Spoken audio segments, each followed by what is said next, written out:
Welcome back to the Joseph Graham Show. Today, I'm super excited to have James Allen on. Now, I was a guest on your podcast, and you introduced me to a couple really cool people that are going to be dropping very soon.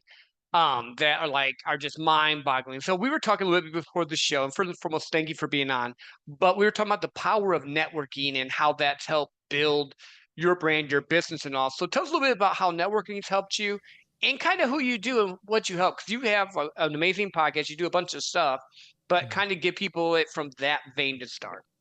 I'm James Allen. I run a business called Profit Your Knowledge, and I've been a coach for like 6 years now. But when I first started, I went from construction work, being in the trades, doing plumbing, pipe fitting, that kind of stuff, and I had a dream of not having to go into my office, which was building buildings, and traveling to the city, having 12-hour work days, and crazy work hours and hard physical labor. I wanted to preserve my body, and just do something that would give me more freedom, because I'd be bound to that.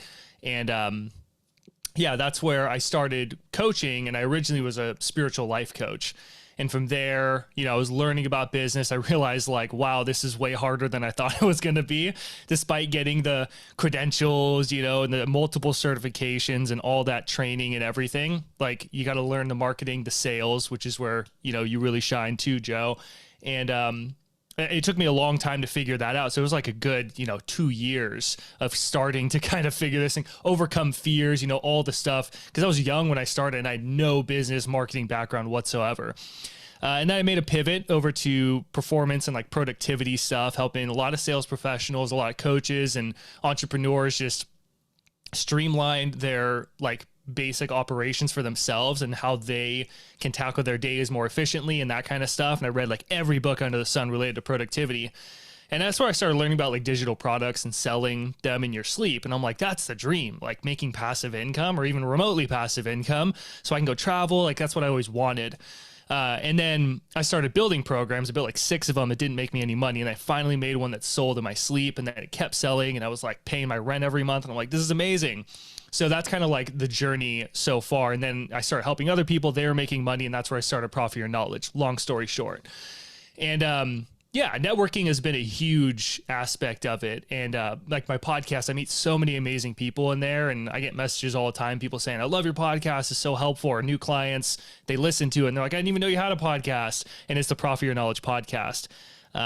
It's like you can grow your audience, which mine has grown significantly through that. But also the connections I've made from people. I've been invited to speak on summits, go on other people's podcasts that are much bigger, or this person knows this person. Like I had Bob Burg on my show, and I met another guy named Richard Weilman, who's an amazing entrepreneur, and he's a really good friend of Bob Burg. And I was like, what? But at the end of the interview, we just built a relationship in that time. And I was like, yeah, I'm always looking for really good guests. You know anybody? He's like, oh, have you heard of Bob Burg? I was like, yeah. I'm like, fanboy. He's like, breathe through your nose. I'll get you guys in touch. And then he sent me an email. And next thing I knew, Bob Burg was on my show. And I was like, that's incredible. So that's the power of it. And then from there, Bob Burg knows like so many other people, that have way bigger podcasts. And that's the whole networking aspect. So when we think of networking, it's like, oh, I have to go somewhere. I have to go to a live event, which is great. I think you should if you're into that anyway, because you can meet a lot of awesome people. But if you have a podcast, you can literally like create your own networking center where you can invite essentially anybody onto it. And most people will say yes. Yeah, no, and I love that. So you unwrapped a whole bunch of stuff. So we'll talk about networking first. I think what the problem I see with a lot of podcasters is that they'll get going and they don't understand that it's a long game. Like I've dropped 200 episodes. You've dropped how many episodes so far? Shoot, over 300. I don't even know. I can look it up, but yeah, it's been 300 to 500, somewhere around there. Yeah, but that power of consistency and building the network, that's something I wanted people to understand. It's not like you start out in your first episode, you're getting like super rock stars. You may if you have the right connections, but you build it over time and grow there. How has the ability of your podcast opened up your business more than though? Because I know you said that you kind of briefly touched it. You've gotten some clients and you got some networking on it, but has that been the biggest catalyst for your business, or was there something else that's pushed it more from your perspective? So the podcast, pretty much like I do very little social media nowadays. And when I stopped doing the social media grind, posting every day and creating reels and all that kind of stuff, It was just a lot. It wasn't really fun for me. So I stopped it and my business just grew significantly because I found things that I was better at and things that I enjoyed doing more. And it's like, we'd think that we have to be on social media, and like I have social channels, but I'm not super active on them. So that's why I always tell people just send me an email because like I'll respond to an email and I have good email management for my productivity days. But YouTube and podcasting have been the two biggest things. YouTube is always working for me. It brings in some really good business. And then on top of that, the podcast is also great because of the connections I make, but also, you know, the audience keeps growing because I have experts on the show. And of course they want to share with their audience, and then they find out about my podcast. And if every episode's good, it leads to more business. So yeah, I mean, it's been like there's two really major things that grow any sort of business, but especially when you're getting going. And there's the hunting and the gathering. And I heard this from a coach a long time ago. Hunting is very active. It's proactive. You have to get out there. It's very manual. It's the trading your time for money. I have to go out to these networking events or be on the podcast or whatever. And then the gardening is stuff that you can't get the result as fast typically, but it's way more reliable over time. Last year, my girlfriend and I set up our gardening bed, and she really wanted to do a bunch of gardening. So we planted tomatoes. And I don't know if you've ever planted tomatoes, but you get a ton of them. So we had this like insane amount of tomatoes, and it was just like a really simple example of gardening. It's like, it didn't happen overnight, but we were able to cook so many meals just from those tomatoes, lots of pasta, which was delicious. But you know, so many different things that you could do with that one food. And it took time. It took like planting the soil, setting up everything, constantly watering it, tending it. And that's like me making YouTube videos or making the podcast episodes, you know, especially in the beginning. If you're smart with the podcast, we can go deeper into this, but you can be building relationships with people in the beginning, and that's how you can make money faster, because like it just takes one connection to be like, oh, I know Bob Berg, and then he knows all these other people, and then they have a huge podcast, but they like you, so they invite you on there. And it's like, I've only done 5 episodes, you know, if you can get the right people on, have a good show. So that's like your gardening aspect. It's the seeds you're planting over time. They're going to reap rewards for you later on down the road. But yeah, getting the ball rolling, like it's going to take time. It's going to take the hunting aspect and getting your hands dirty. But I think if you're having like a hunting aspect and you can couple that with a gardening aspect in your business, that's the best way to do it. No, I agree 100%. And we have fruit trees, and we've reaped it because I bought a house recently. There was a bunch of fruit trees here. So we had a bunch of peach trees, apple. My wife's made so many pies and stuff. So we've actually reaped from someone else's work, which is kind of funny, but it's the same thing in networking sometimes, because sometimes you're going to reap from work you did 2-3 years ago. You've been doing this for 6 years. Your relationships now, your network now is a lot bigger and stronger because you consistently show up. You said something that I love that so many people miss. And as a sales coach, I tell people, go where you're strong, where you can reach the most people for your business, not what the guru tells you. You said, I don't like doing reels. I don't like posting every day. So I stopped it. My business exploded because what people think, I don't know what your thoughts on this. I think so many times people think you have to do it just this one way model. And that's not true. You've done it through your YouTube, through your podcasting, through your networking, instead of post, draw them in, statistical model that a lot of people do.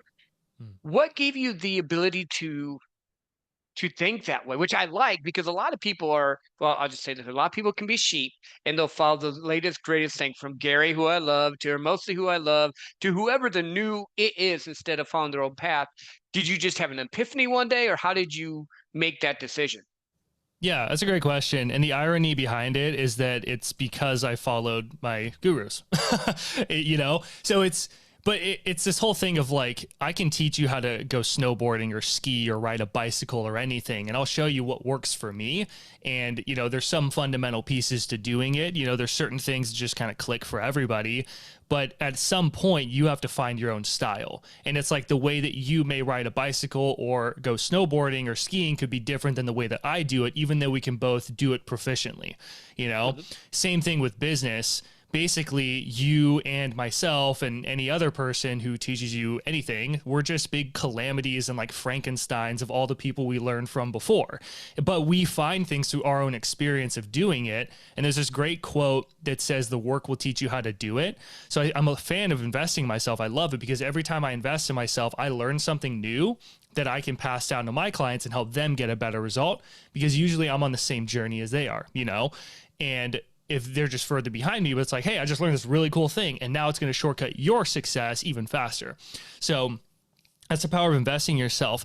That being said, I think it's also important to trust your gut, because I've been guilty of investing in a person and doing exactly what they said, even though intuitively I felt like this makes more sense to me and it just feels right to me, even though it's different than what you're telling me. But like, I see the value in like how it worked for you, but it just feels better for me. And then I ignore that and go the route pushing against the grain like they wanted me to.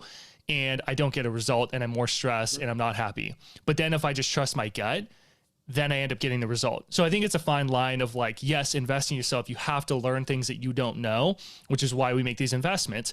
But I always tell my clients, like, do what makes sense to you, you know? And I observe things, and there's some things that are pretty fundamental, like you do need certain pieces and whatnot. But to an extent, like you can do it the way that you want to do it. It is your business at the end of the day. And I always tell people that, and they're like, oh, okay. So it's like, you don't have to put me into a box. I think that's like the worst thing that we as coaches can do to our clients, and pay attention if your coach does this to you and say something. But it's like, oftentimes it can feel like you're the square peg being shoved into the circle hole, or that you're doing that to your client. I've been guilty of this before, and I've refunded people, you know. It's just like, and it was a learning curve, and I'm like, okay, that was something I never want to do again. So it's something to pay attention to. But yeah, you got to trust your gut. And I think that that's like a huge piece that I just kind of believed more in, was like what felt right to me emotionally and intuitively. And just tapping into that earlier on, it would have been nice. I love that, because I think a lot of times people want to follow the thing, but entrepreneurship is about testing and trying. It's about building your business, figuring out what works for you. Well, like you said, you tried it their way and it didn't feel right. But then when you took maybe a piece of what they gave you and something that you thought and put it together, now it has your voice, your feel. So when the people receive it, they receive it better. I also like that you're very self-aware, because a lot of coaches are like, no, you have to do it this way. You had to do it this way. And what I always try to do, and I want to dig into this a little bit more, is I try to not customize the whole thing, because my principles are principles, but make it to where it flows for my clients, for what they're doing, who they want, and how they want to affect the world around them. Is that kind of your approach with coaching then too? Yeah. I mean, you know, I'm helping people oftentimes, like, people come to me because they want to build like a digital product, and then they want to build a funnel that can sell the product for them. So when it comes to that, there's some pieces that you need to make it work. Like, you need a sales page to actually sell the program. You need a good lead magnet that brings in the right people. You need an actual product to sell. So it's like, these are things that they need to build. But when it comes to something like creating the product content, if they want to use like a slide presentation or just record a camera, like, and it just feels more natural to them, it's like, do that then, you know. I'm a fan of minimum viable products, and that's what I always teach people when it comes to online courses specifically. It sucks spending, I just put a video out today about this, but it's like 3 ways to guarantee that your course will sell. And it's on my YouTube channel. But that's a huge piece of it, is like, start with something small and put more energy into the marketing and sales side of things. And then that program will develop over time. So it could start as like a $50, $100 program, and then over time it turns into a $500 program. And this is what I do with all my courses. I just got a couple messages from this one student who's new in one of my programs, and it's like, it's still developing, you know, but we try and get it perfect all the time. And I just offered her to book a call. I have to check my email. She probably wants to do it, I'm sure. But just to answer questions she has, and just be like, what can I do to make this better? You know, because you have some really good insights, like, oh, that makes total sense. I'm going to make that new PDF or add that new lesson to make it better. So when you're building a program, I mean, giving people that kind of free range to just like get it done, I think is more important than making it perfect in the beginning, because they can update it down the road. So if it's like an audio program, cool. And then you can do video down the road. But I hope that answers your question. I mean, yeah, it's like, there's certain things that you have to figure out how to do this, like build a good lead magnet, build the actual product, have a sales page. But like, good enough is good enough in the beginning, and it can get developed, because like, even when I help them build something, I've helped people build a lot of them. It just comes down to testing at the end of the day, like you said earlier. So yeah, I think that we just get stuck in this like perfection mode. And I think that that's why we invest in coaches and then kind of get stuck there. Or it's like, it has to be perfect because we trust them because they're like the guru, you know, and we think that what they say is gospel, but not always. It's not always, because like, you really have to be self-aware and listen to your gut. Yeah, no, I love that. That totally answers it, because I think so many times we get too much in our head, like with sales, with talking to people, with communication. I don't say stuff perfect. I'll go on and I'll do live. I'll do live videos on purpose because I know it's going to have that human element that's going to make them see me more as human. I'm going to say a word wrong. I'm not going to do it perfectly, but then I can say, hey, look, someone like me, a country boy from Michigan, became a sales expert testing and trying and developing it over 20 years. So it gives them that element. And I think that's really what people want. They want that authentic voice. They don't want perfect. Like if I see something that's just perfect, I'm a little bit like, something doesn't feel right with this. But if I see something that like I kind of can go with, for me personally, I'm like, oh, wait a minute. I can relate with this person now because they actually are doing the same thing. So here's another question, because you mentioned this earlier. You started out being a spiritual coach. Did I hear you correctly? Yeah, spiritual life coach. So okay. So full disclosure, everyone sees me as a sales coach. I'm really a life sales coach in the sense that I want to help people wake up to a life they love living. I use sales as the modality to help them get there. But that spiritual, like when you say spiritual, what do you mean? Are you saying like, wait, yeah, explain what that means because I've not heard that one before. So I learned from a woman named Mary Mannon Morrissey, and she was like really close, like best friends with Bob Proctor. So most people know Bob Proctor, not as many know Mary. She's like on par with Bob Proctor, just like incredible teacher. She taught me a lot about coaching, asking the right kind of questions, that sort of stuff. And, you know, essentially the whole spiritual aspect, what I love about Mary is she was an ordained minister for, I forgot how many years, like 10 years or more. 10, 20 years, something like that. And then she kind of left that. She had this crazy life experience, you know, as a young age. She was just studying every single religion, like Buddhism, you know, everything. And she saw these common threads between it all and kind of brought that into her own teaching that wasn't very like, you need to believe XYZ or whatever, which was pretty refreshing for me. But yeah, it's pretty much just a matter of, like you said, self-awareness and believing that there's something bigger than just you and that you do get signals and things feel right. And a huge piece, I think the biggest takeaway, the big aha moment that I had, and I'm grateful I had this really early on, was just trusting my intuition and listening to it. And she taught me how to look at like longing or discontent. And that's always where you start with people. It's like, I have a longing to make 6 figures in my business or multiple or 7 figures or whatever your goal is. That's your longing. And the discontent is that you're not there or you're stuck at a certain income bracket, or it could be with your relationships. It could be like anything really, but it really just came down to listening to what was right inside of you.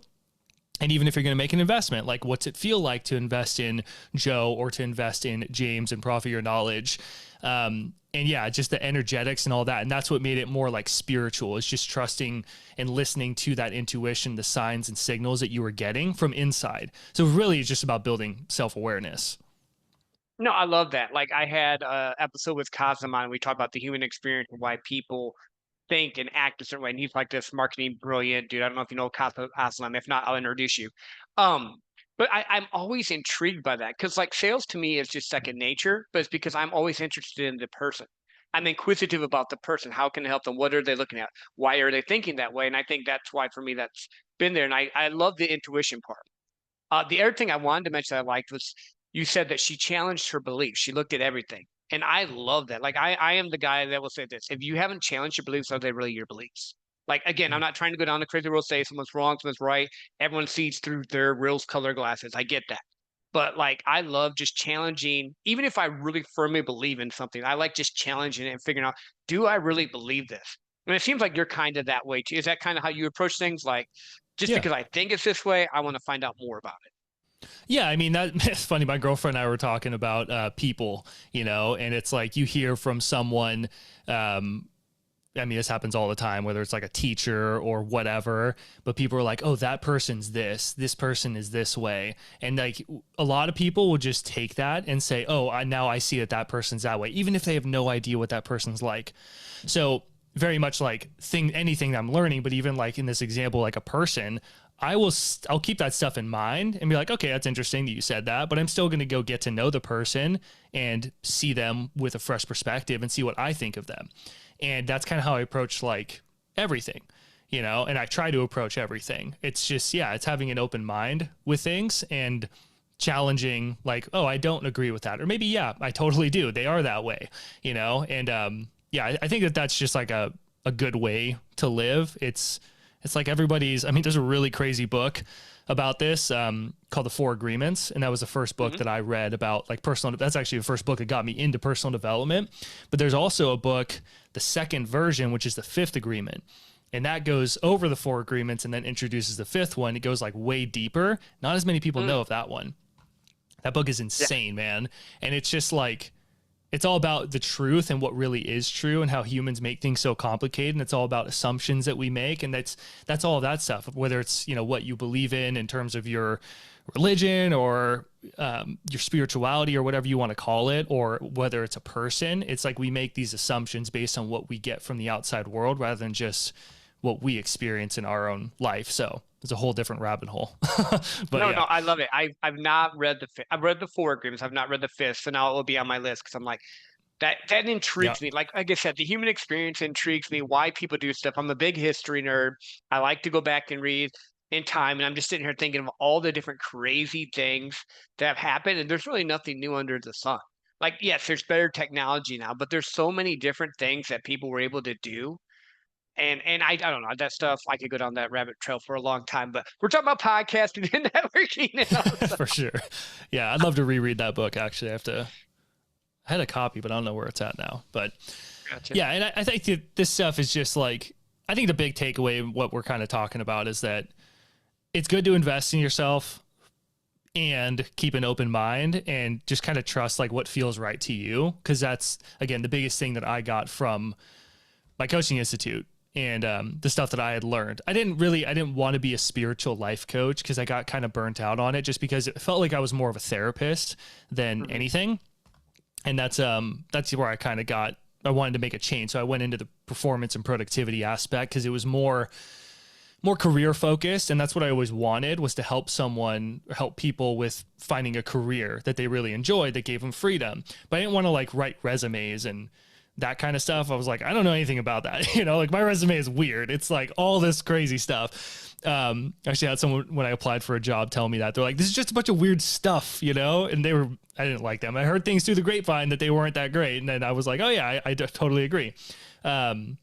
But yeah, it's trusting your gut and going with it. And that's whether you're making a decision for like, which path should I take? Should I make a pivot? That's another huge thing that happens in our business. Like me making the pivot from that and then building a business, getting clients, making money as a productivity coach, and then changing my whole brand to Profit Your Knowledge. That was a big pivot that was scary for me, but it was necessary because it felt right. And I couldn't kick the feeling that that's something I needed to do. I think as an entrepreneur, and it seems really much like you're attuned to that, I think sometimes we get so precious in this is our baby that we can't change it. Like with me, I use myself as an example. I had the 150K podcast for a long time, but it just wasn't feeling right because I was talking about stuff besides just business and sales. And so finally, I had a good friend of mine, Liz Bango. You just need to come out from behind the curtain and do it. You just need to be you in the whole scope. And I think we're so afraid of what people think, but let's be honest, and this is my experience. Most time people aren't thinking about you. They're thinking about how you make them feel or how it affects their lives. And if you do a change, if they're your people, they're going to follow you anyway. Yeah. So getting into this a little bit more, let's go back into the podcasting aspect. Or no, wait, actually, let me go here. You mentioned the Four Agreements. Are there any other books that have like just revolutionized how you approach business, life in general? Yeah, there's a really good book. It's like super tiny and it's so powerful, Small but Mighty, and it's U Squared by Price Pritchett. I haven't read that book in a while, but I just remember that book is like a game changer. It's basically about how to take quantum leaps and understanding quantum leaps. But yeah, that's where I learned about that quote that the work will teach you how to do it was inside of that book. And it's, that's a phenomenal book. Trying to think, obviously Expert Secrets by Russell Brunson. That's a great book. I think every entrepreneur, especially as like a coach or a trainer or something like that, you should read that book. It just teaches you about psychology more than anything. And I'd say those have been at the top of my mind right now, some of like the biggest books that have really helped me and transform my business. And I mean, the best book and study equipment you can have is just getting your hands dirty, trying stuff. Yep. I built 6 online courses that didn't make me any money. I was reading all this stuff. I was trying things, and that finally made one that sold. And a huge question I get is like, well, what made that one different from all the other ones that didn't sell? And it was It was just doing like really good customer research, which is weird because that is something that's so important, but it's not talked about enough in business books. I had to learn that from some different programs and coaching or like, programs, coaching programs, online courses, that kind of stuff. And that was a game changer because that makes everything so much easier. Like if I work with someone, even someone, if it was like you, who's very knowledgeable, you're really good at what you do, but you're like, I want to build an online course or something. We're doing customer research. Even if you think you know your audience, it's insane how many people will say that. And then I have them go through the process. Takes like a week, That's usually the first assignment that we do. And they're like, dude, I have learned so much about my audience. It's crazy. And they keep track of everything and jot down the emotionally charged phrases people have related to, in your case, sales or whatever it is you're trying to build a program around. And then that, when you keep track of all of it, makes everything else so much easier, like building your actual program, but especially the emails, the sales page, the copywriting. It's a lot of like copy and paste and just kind of fitting in exactly what people are saying. And that's what makes your copy so much more powerful, and how you're going to build like a winning sales page and winning emails too. Rewind that part that he just said there, because when I teach people one-on-one for sales, talking to CEOs, CFOs of Fortune 50 companies, I tell them you make it about them and their pain points and what they need done, not about what you're trying to sell your business. And if you just change that nuance a little bit, it's like the magic key of sales. Like literally, guys, rewind what he said. If you're writing a sales page, he just gave you the example. In fact, tell people where they can find you, because they're probably going to start writing the sales page and get messed up and need help. So we'll put that here. Tell people where they can find you. Yeah, YouTube is a great way to get in touch with me. You can just Google Profit Your Knowledge and I will pop up, whether it's my podcast or my YouTube channel or my website. And then get on my email list, because I send like 2 to 3 emails per week to my list of just extra things that I learn, aha moments or strategies, or I give different templates and things like that will help them with sales copy. But in terms of like writing copy, structuring your sales page, that kind of stuff, my actual YouTube channel has a ton of videos that break all that stuff down. Awesome. And we'll drop that in the show notes for you guys, so you can just click and play to make that easier. So I know we've talked about a lot of different things and all. What have we missed from your perspective, whether it's on course creation, podcasting, networking, spirituality, whatever you want to take it? Yeah, I mean, there's a really good quote, and it stuck with me. And I heard this when I was in Mary. She actually introduced it to me, but it's by Howard Thurman, who was Martin Luther King's mentor. And he had a quote that said, "Don't do what you think the world needs. Do what makes you come alive, because what the world needs are more people who've come alive." And I think that that's just such a good like quote to kind of get you pointed in the right direction. Then the other one is, the work will teach you how to do it. And just try not to have things be perfect. Like, yeah, I work with people all the time and building programs and all that kind of stuff, and they think it has to be so perfect. And it's like, that's the one thing that's shooting you in the foot, being perfect at sales. Dude, my first sales call was terrible. I literally had my script laid out on my bed, and I was like 22 years old, and I'm like trying to read it. I'm trying to like have all my objections over in this other pile, like handling them. And I was just so focused on the process. And now it's like, I don't really need a script or anything. It's just like you said, it's getting to find their need. What's their problem? Do I have something that can actually help them solve that problem? Asking the clarifying questions and stuff. And sure, it's like, it's more intuition than anything. So it's like people are trying to do all these things perfect, but in reality, I mean, it's good to learn from someone who has experience with it. But whether it's writing copy, getting better at sales calls, creating content, like whatever it is, a huge piece of it just comes down to intuition. And I even have a copywriting coach, and he says the same thing. He's like, it's just because I've been doing it for so long. Like, you can follow the formulas and all that stuff, but at some point it's just like, you just intuitively know what you should say and what to write. But that only comes from just doing it and just getting better and going through the ringer to build a skill. That's why I'm so big on skill building. Because if you can learn copywriting, for one example, or how to do good sales calls, like, you can make so much money. It's ridiculous. And with copywriting too, it can be like printing money essentially out of thin air, when you're selling a good digital product, and even like a remotely decent sales page, because you took the time to learn a skill that's going to serve you for the rest of your life. I mean, Joe, if you're like, I need money, you could just start doing some sales calls and then you can generate money. Or it's like, I've sent an email and made like $5,000 by sending an email because I had good copy, and then I was able to do a sales call. It's like, I think just focusing on skill building and just sucking in the beginning, and you'll get better over time, and just being okay with that. I think that's like the biggest tip I can give anybody. No, I love that. That's what I tell people. Like, I can train you, I can show you, but I need you to get bloody. That's like a sales term. I need you to go and get hung up on. I need you to go and say the wrong thing and still have it work out. I need you to go and get uncomfortable. Actually, I really need you to get comfortable with being uncomfortable. Because typically, when you can get in that moment and just push through, and like you said, listen to your intuition, doors open up. I think I said it on your show. The first guy I did my first sales presentation with, I looked at him and told him I couldn't do it. I was freaking out. And my manager was there. He goes, bro, I'm going to buy anyway. I love Home Depot. I'm like, oh, it's not about me. He doesn't care what I say here. He's buying Mhm. anyway.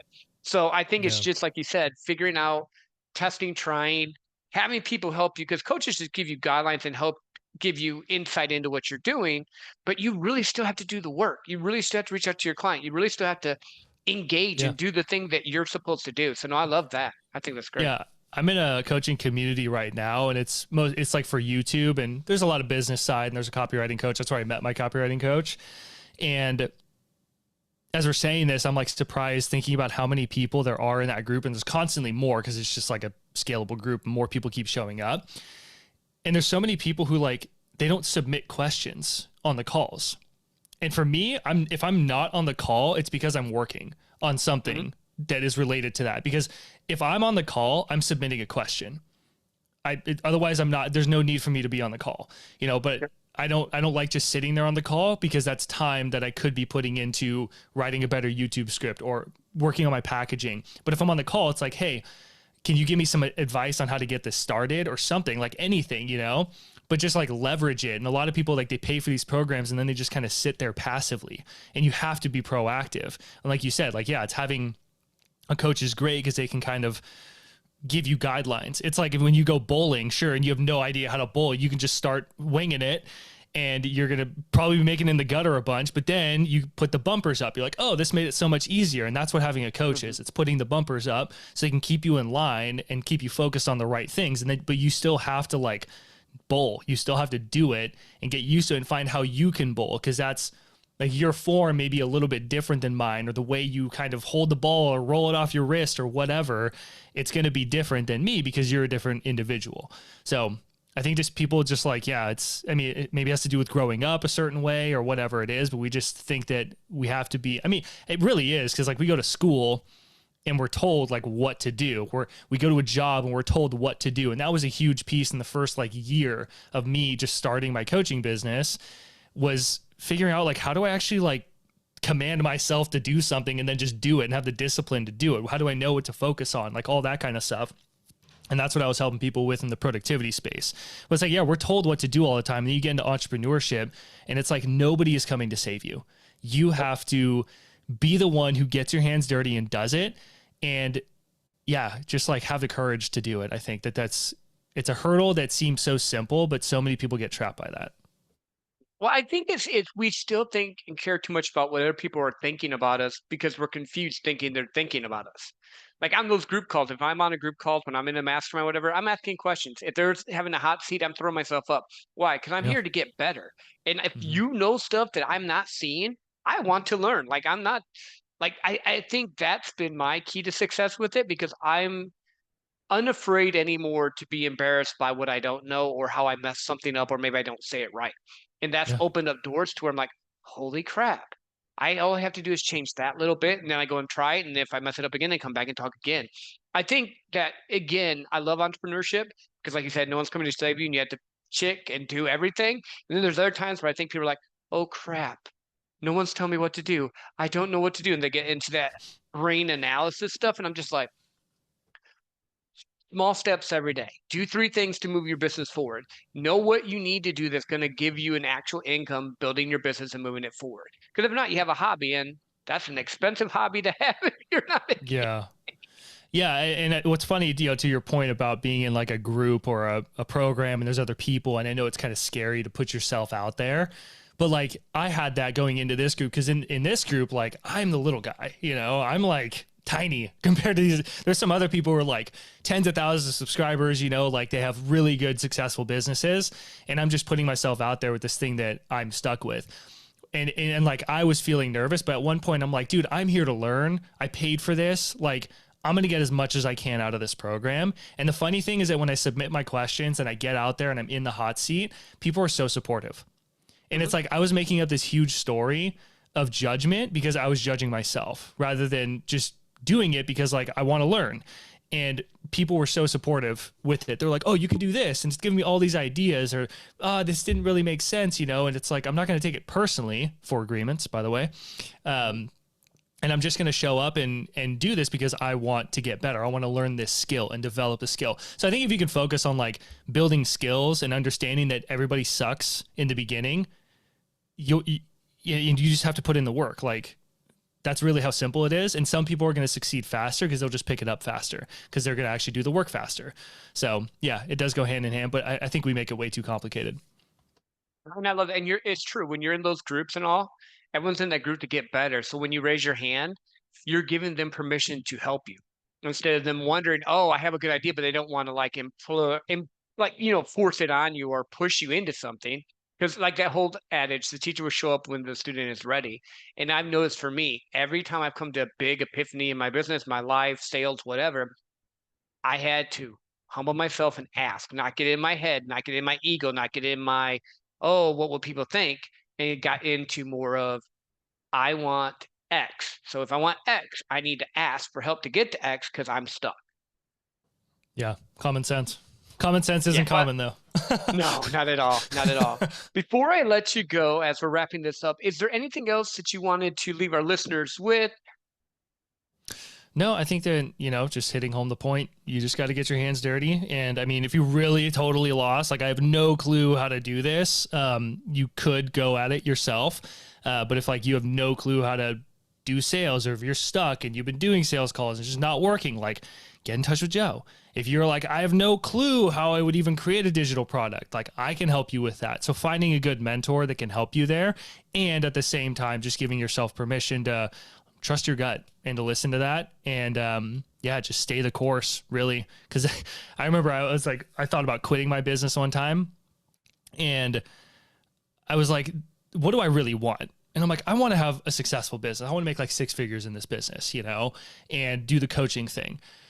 And I was making like barely any money at that time. And I was thinking about going in the military and all that kind of stuff. And the biggest thing that I just thought about was like, well, if I want to have that goal, like I just have to stay the course. Because if I go into the military or go be a firefighter or whatever, I'm just going to give up on this thing and there's no way I'll ever make it. So it's like, if it's taking you longer than you thought it would, welcome to the group. That's pretty much everybody. But it's okay. Just stay the course and like, you'll figure it out. Because shortly after, I think it was like 2 or 3 weeks after I decided like I'm sticking to it and staying with it, I had my first $10,000 day, which blew my mind. I'm like literally just running around my house stoked. So it's because I stayed the course. Like imagine if I just quit, I never would have had a $10,000 day. So. No, I love that. I love that. James, thank you for being on. And for all you listening, get dirty, test, try, move forward. And when you need help, ask. Because there's people out here that want to support you to wake up to a life you love living. And until next time, go do at least 3 things every day that will move you closer to your goals and dreams.